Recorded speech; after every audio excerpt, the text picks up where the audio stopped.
Welcome to Trending in Education. This is Mike Palmer. I'm joined today by Heather Combs, who is the CEO of a company called StraighterLine. The company's been around for a little while. We'll learn about what's going on there. We'll also talk more about how higher ed is being disrupted and how new programs are emerging. Before we get to any of that, Heather, welcome to Trending in Education. Thanks, Mike. It's great to be here today. I'm so excited to talk to you about all that we see that's going on and all that you're just coming off of from South by Southwest and all the companies you got to talk to there. That's right. We were supposed to meet while we were out there. This is a catch up. We always begin with guests by asking for their origin story. How did you get to this point in your professional life? Can you catch us up how you got to this point in your career?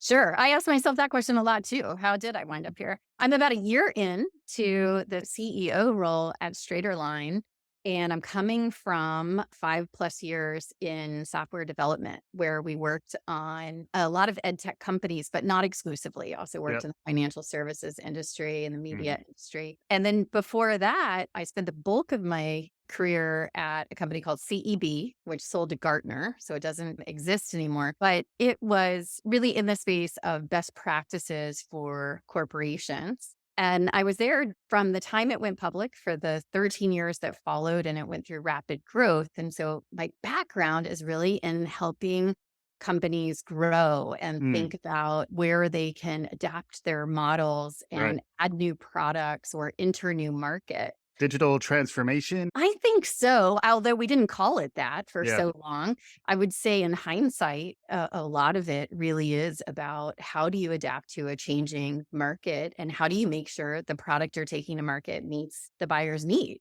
And that is certainly the opportunity in higher education Mhm. today. Yeah. And it's interesting to hear from someone who is leading an organization in education who has experience outside of education. Because one of the things that is interesting to me is folks who really never learn a different model and the frameworks around software development and agile process, design thinking, user-centered design. A lot of those things are kind of bread and butter outside of education. And then within the last, 5 to 10 years, you're starting to see them become more standard. Straighter Line's been around for a little while. Can you catch us up on the story of Straighter Line? Well, I think, first of all, that you're absolutely right. Being able to marry the innovation and fast moving entrepreneurship of the business sector with the need in education and the evolving consumer base in education is really an ideal scenario. I think it is fun. I certainly rely on the credibility of my academic counterparts to make sure that we are meeting all of the rigor and standards. But I think what's great about companies like StraighterLine or the others that are in the space that have different kinds of funding structures is that we get to move fast. We get to try out new things and we get to take them to market without kind of the weight of your traditional four-year institution. Right, right.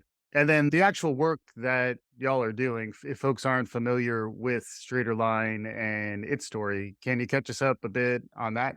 So StraighterLine's been around about 13 years. It was originally started by Burke Smith, who's fairly well known in the higher education disruption industry. He first built a company called Smart Thinking, sold it to Pearson, built StraighterLine, and is now on to his third. So expect to see great things from him ahead. He continues to be a huge fan of StraighterLine and on the board. I value his partnership. But what his goal was when he started the company was to make online affordable and accessible college classes for students.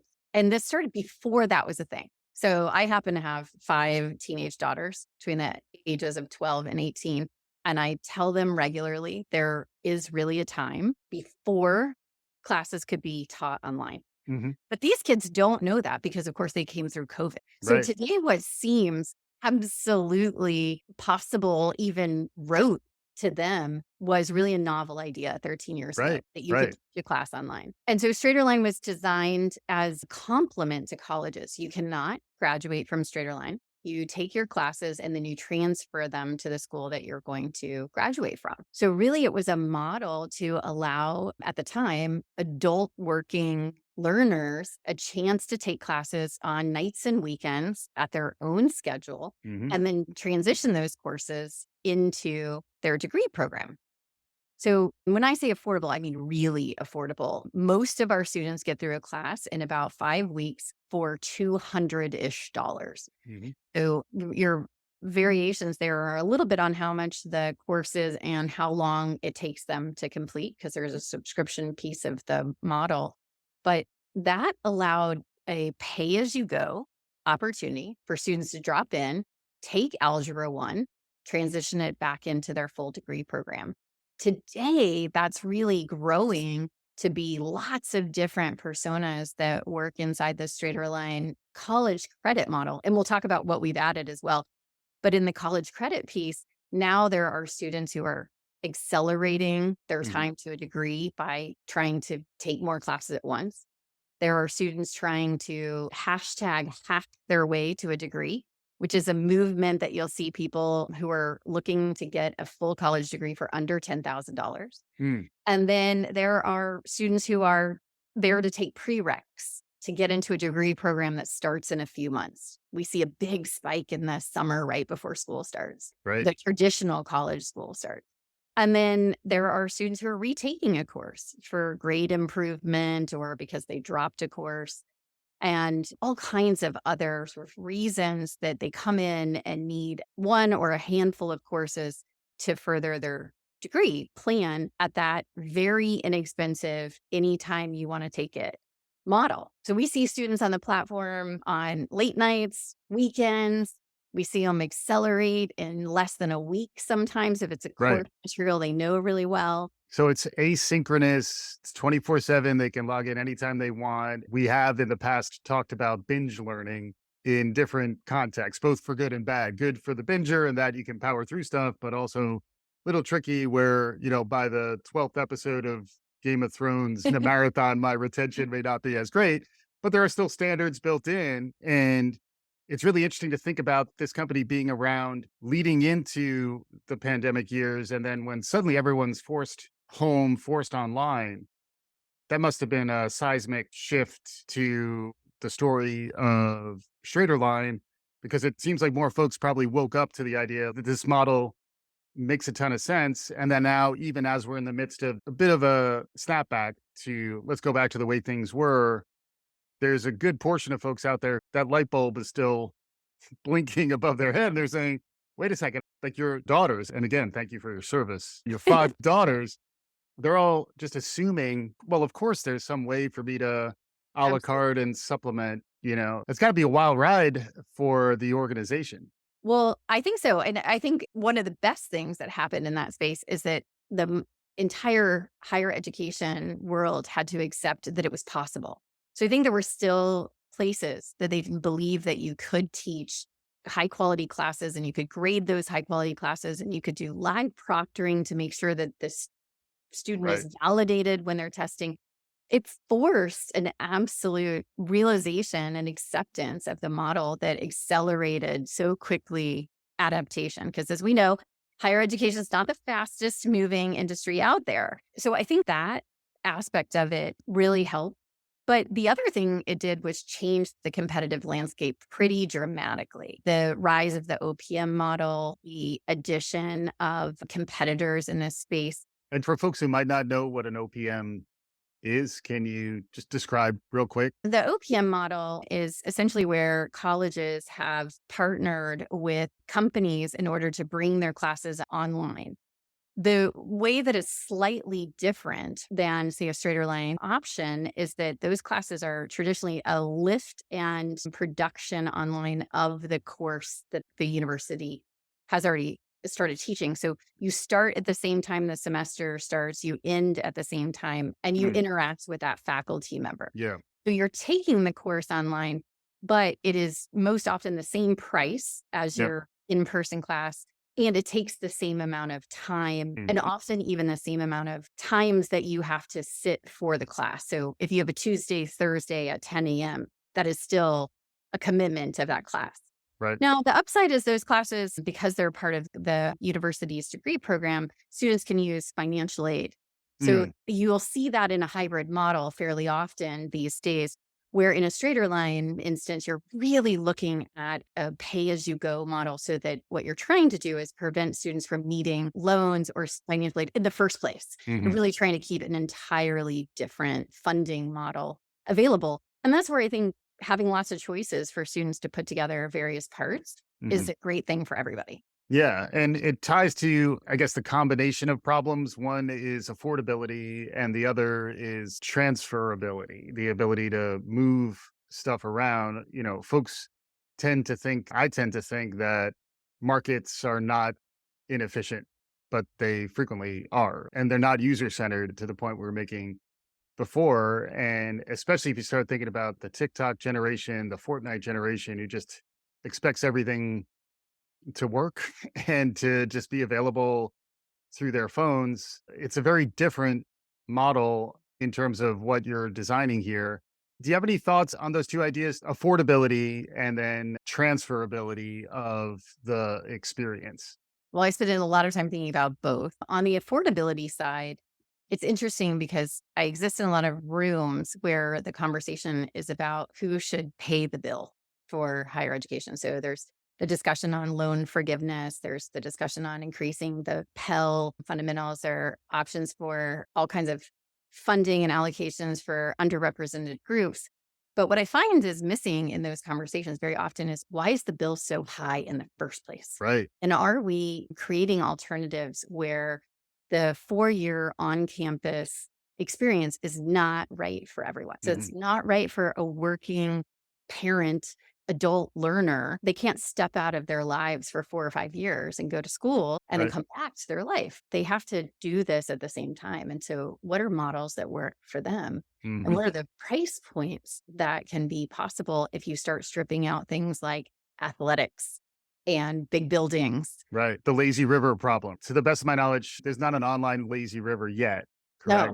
unfortunately, because I think it might be fun if we could figure that out. But at this point, the option is to you take the course, the materials are all digital and included in your class. So your textbooks included, Mm. and you're able to do it anywhere from a Starbucks, from your house, Yeah. from your lunch break at the office, which is just so different, even than the community college instance where individuals often could take night classes, but still, those classes were on a schedule and Right. they required childcare, for example, for a student who was a parent. So I think it's really about creating options and accessibility that's in that affordable model, having so much of the dialogue be around the fact that the cost has gotten so high. And goodness, it is high. Having a daughter who's a freshman in college, I'm writing a tuition check and really living this from a different angle, Yeah.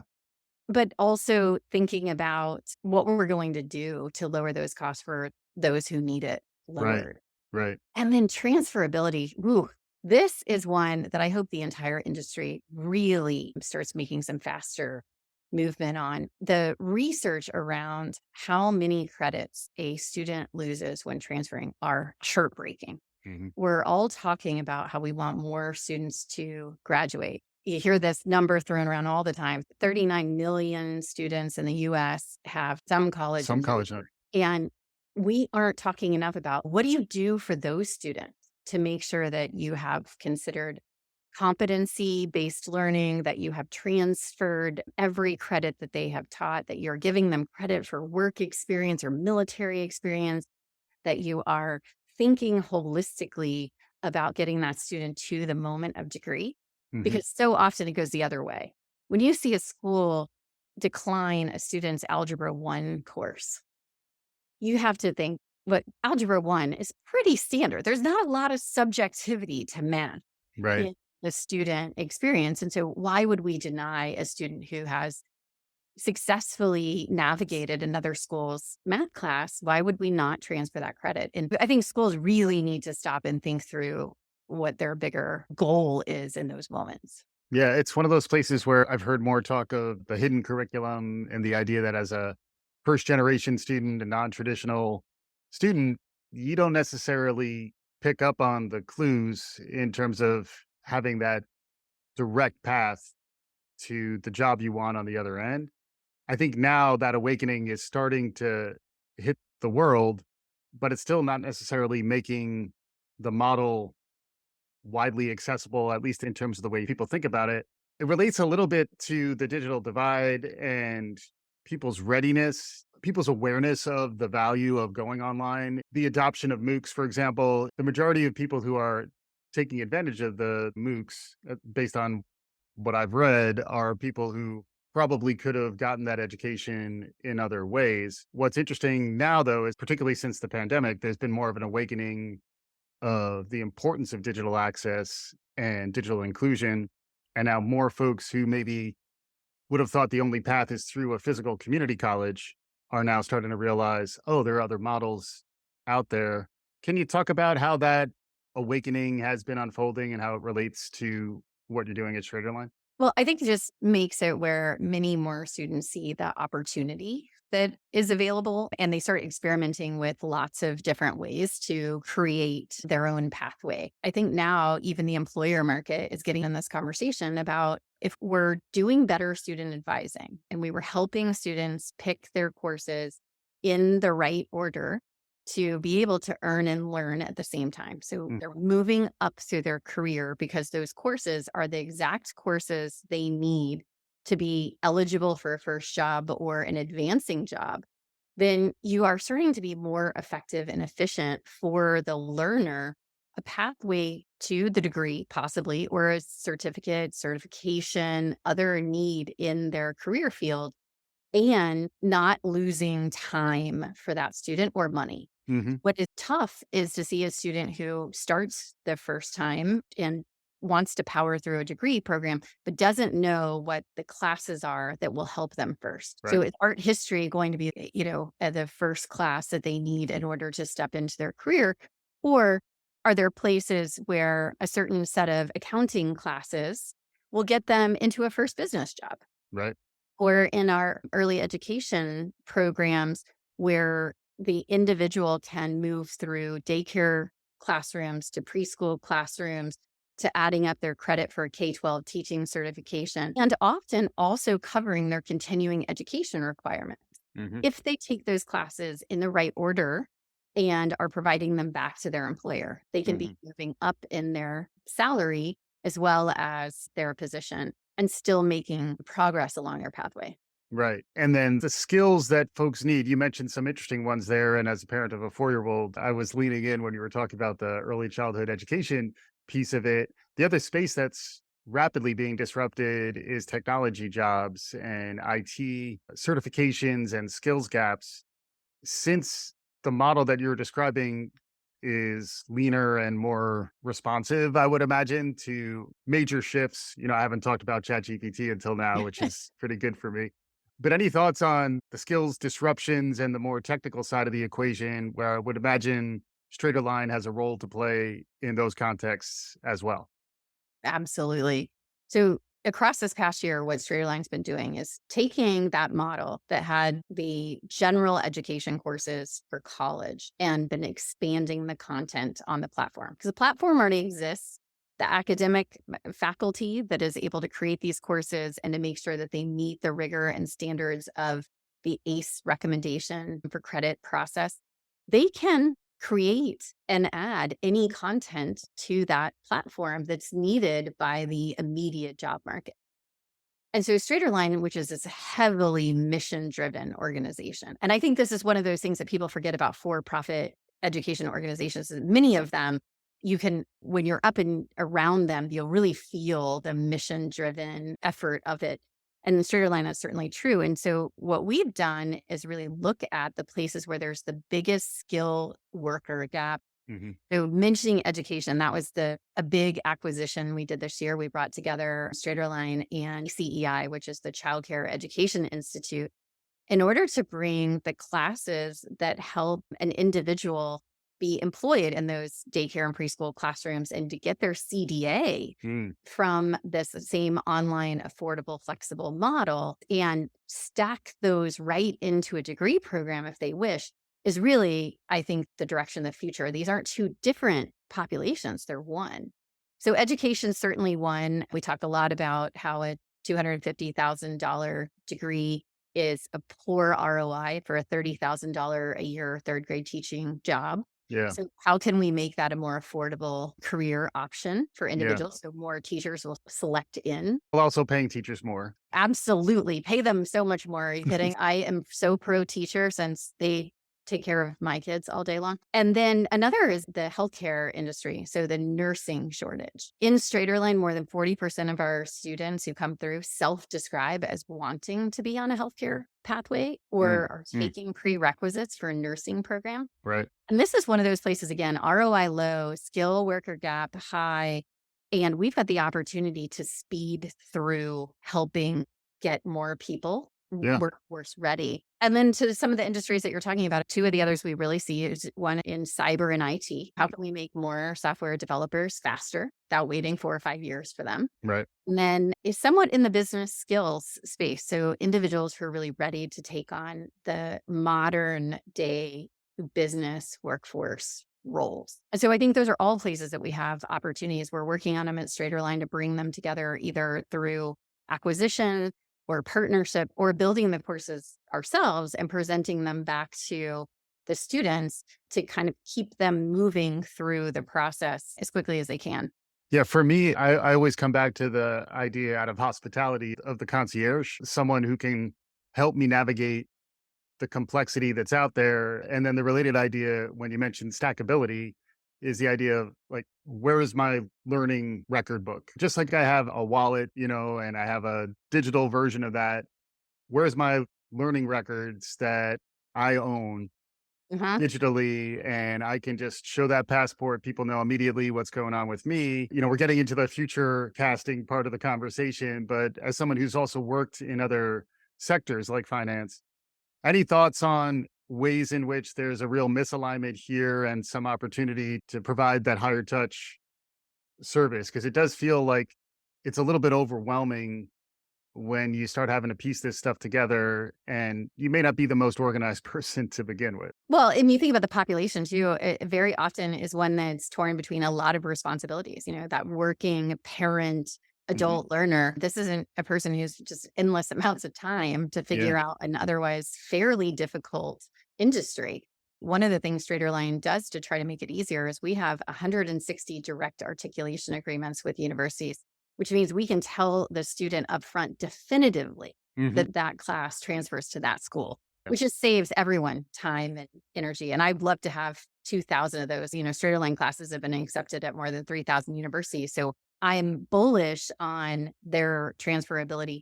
But if we can just cut out any level of uncertainty or application process for the student, I think Yeah. we make it easier for everyone. In the space of the comprehensive learner record, I spent some time, in fact, when I was in Austin with Territorium, which is working on this problem.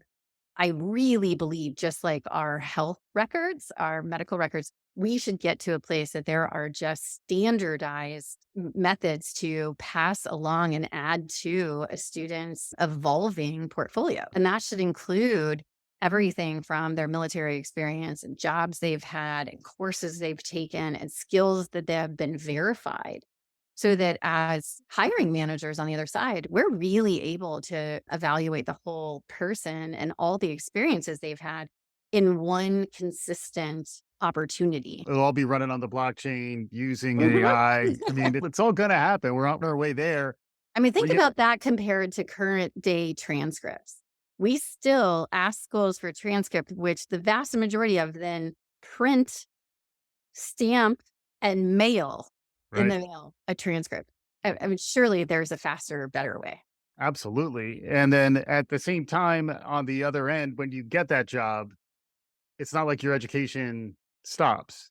And that's the other space that I'd like to get a little bit of your thinking on is the nature of learning while you work and, lifelong learning. The 60-year curriculum is the other term that's out there where best case you get folks at the beginning of their journey, they get the credentials, the certifications they need to clear that first hurdle. But the relationship to education really needs to continue throughout our lives. Thoughts on that, and maybe how that relates to what you're doing with StraighterLine?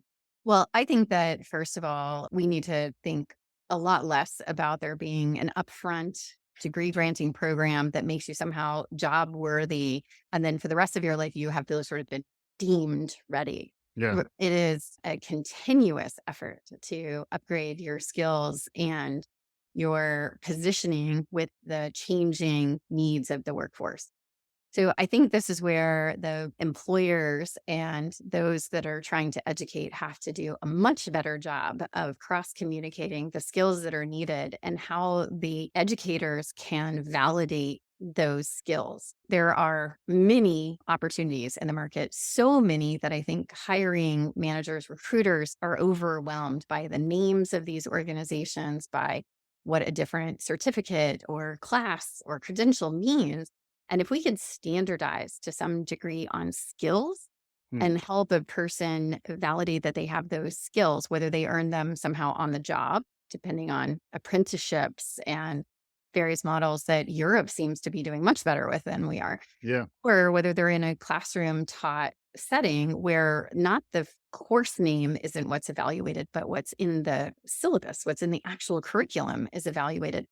I think we would be doing a better job of matching needs to skills and helping people be more efficient in their pathway of seeing what individual might be right for that job.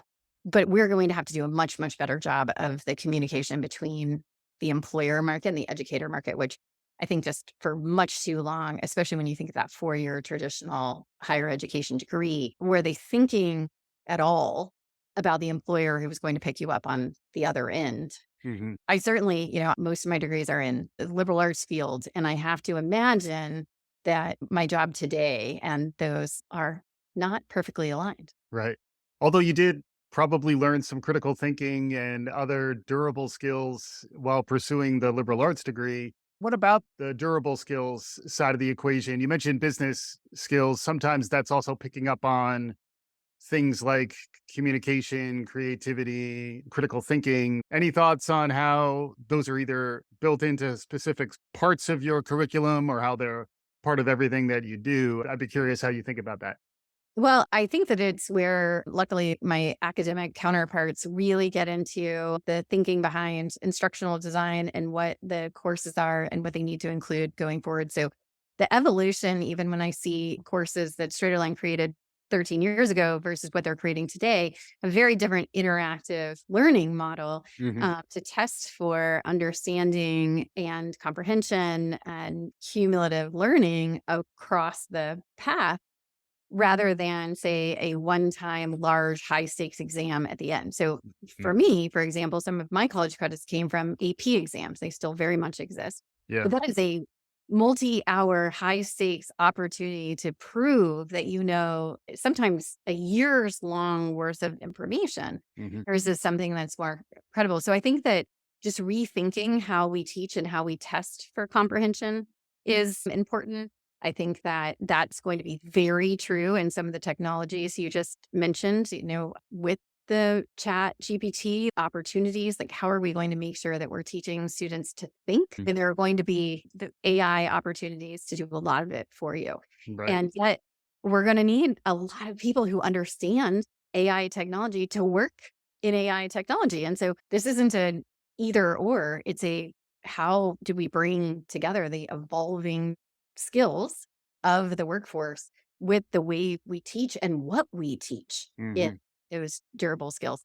All of it, I think, around critical thinking. We Hmm. have to make sure that individuals can apply thinking skills in any field of study or work. Yeah, flexibility of thought, avoiding rigidity, leaning into the new, which is something that can be challenging at any point in your life, certainly as you approach your middle years. It's something I'm noticing more. We're approaching our conclusion here. It's been amazing talking with Heather Combs today from StraighterLine. It's straighterline.com. Heather, as we're wrapping up here, I always like to give guests opportunity for closing remarks. You can reiterate anything we were talking about thus far. Also, if there's anything we haven't gotten to that you wanted to make sure we got in. Thanks again for joining, but I'd love to hear some concluding thoughts. In that vein, I think that one of the places and make sure that our students know that we're building with them in mind.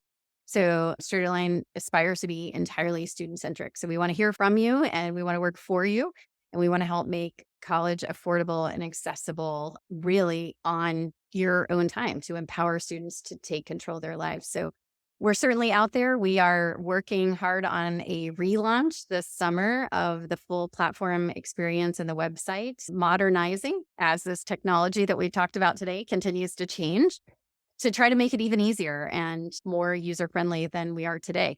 That's our origins, and we need to keep up with it. I also am eager to partner with like minded companies. I really come at this industry with the belief that there are more individuals that need education and skills training than there are opportunities. So there's room for all of the models at the table and for putting together lots of opportunity. And so when partnering with another organization brings forward those options for the student, I'm all for it. I don't think this is the kind of industry that you want competition to kill off great ideas. I think it's very much the opposite. Let's try as many ways as we possibly can to help students succeed. Awesome. Takes a village. It takes partnerships. It takes creative thinking. Thank you, Heather, for joining us on today's show. Thanks, Mike. It's been a pleasure. I appreciate it. Can't wait to do it again. Awesome. And for our listeners, hopefully you enjoyed what you heard. If you did, please subscribe, write a review, do all the good things. We'll be back again soon. This is Trending in Education.